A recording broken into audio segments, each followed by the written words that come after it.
दोस्तों, अगर आप ब्रह्मचर्य कर रहे हैं तो आप शायद ये जानना चाहते हैं कि एग्जैक्टली कब आपको इसकी असली ताकत महसूस होगी। और ये सच है कि मल्टीपल रिसर्चर्स के अनुसार रिटेंशन डोपामिन को स्थिर करता है, टेस्टोस्टेरोन बढ़ाता है और प्रोलैक्टिन को कम करता है। पर इसमें एक बहुत बड़ा लेकिन छिपा है। 3 ऐसी गलतियां जो सिर्फ रिटेनेशन को बेअसर नहीं बनाती, बल्कि साथ ही साथ आपको एक कमजोर ढीले इंसान के रूप में बदल देती है। और पहली गलती के बारे में कोई बात ही नहीं करता, जो बहुत बड़ी प्रॉब्लम है। एनर्जी रिटेंशन के लगभग 14 दिन के आसपास आपको टेस्टोस्टेरोन का एक उछाल महसूस होगा, एनर्जी की लहर, बढ़ा हुआ कॉन्फिडेंस और एक अलग तरह की बहादुरी। पर शरीर बहुत किफायती होता है और टेस्टोस्टेरोन महंगा फ्यूल जैसा। अगर आप उसका सही इस्तेमाल नहीं कर रहे, लेटे बैठे दिन बीत रहे हैं, तो शरीर उसे दोबारा पचाने लगता है और वो एस्ट्रोडायल में बदल जाता है, जो एक फीमेल हार्मोन है। जरा खुद सोचो, क्यों आपकी बॉडी आपको एक मर्दाना रेट से भरा हार्मोन दे, जब आप सिर्फ बिस्तर के एक कोने से दूसरे कोने होते रहते हो। इसीलिए आपको इस प्रोसेस को रोकना जरूरी है, वरना zero masculine energy, soft bloated body और भयंकर लेवल का आलस जैसे लक्षण आएंगे ही। इसलिए अपने मर्दानापन को बचाने के लिए 4 पॉइंट है। एक्स्ट्रा फैट कम करो, क्योंकि एरोमेटेज फैट सेल्स में होता है। स्ट्रेस को कंट्रोल करो, क्योंकि कॉर्टिसोल और टेस्टोस्टेरोन एक दूसरे के विरोधी है। और हेवी लिफ्टिंग सबसे बेस्ट तरीका है। जिंक लो, जो एक नेचुरल एरोमेटेज ब्लॉकर है। पंपकिन सीड्स एक बहुत अच्छा विकल्प है इसका। और चौथा पॉइंट आपको आगे मिलेगा, क्योंकि सिर्फ रिटेंशन काफी नहीं होता, ये इतना सिंपल नहीं।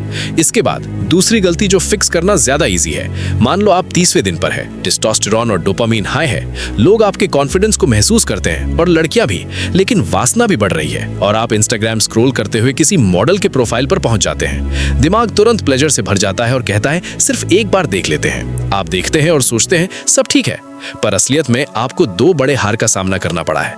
एंटिसिपेशन के दौरान डोपामिन फिर से अननेचुरल वे में ट्रिगर होता है और प्रोलैक्टिन बहुत बढ़ जाता है, जो एम्बिशन किलर है। इसका काम लिटरली आपको बंद करना है, जिससे ब्रेन फॉग, जीरो मर्दानापन, स्ट्रेस, बेली फैट और वाटर रिटेंशन होता है। और ये सब आप तब भी ट्रिगर करते हैं जब आप सिर्फ इमेजिन करते हैं, फैंटेसाइज करते हैं। इसलिए तुरंत रुकना जरूरी है।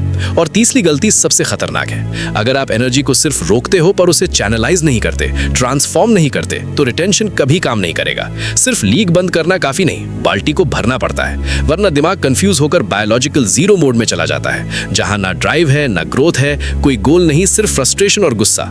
और ऐसी स्थिति में लोग महान आत्मा नहीं, अल्प आत्मा बन जाते हैं।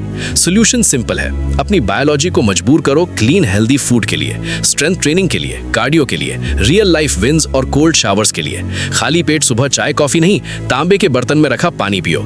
ऐसी लाइफ जियो जहां दिमाग को आपको हर रिसोर्स देना पड़े, तब ब्रह्मचर्य पावरफुल बनेगा और 2 महीने के अंदर अंदर आप एक अलग ही लेवल पर होंगे। तो दोस्तों, वीडियो को लाइक करके कमेंट में ट्रांसफॉर्म लिख दें।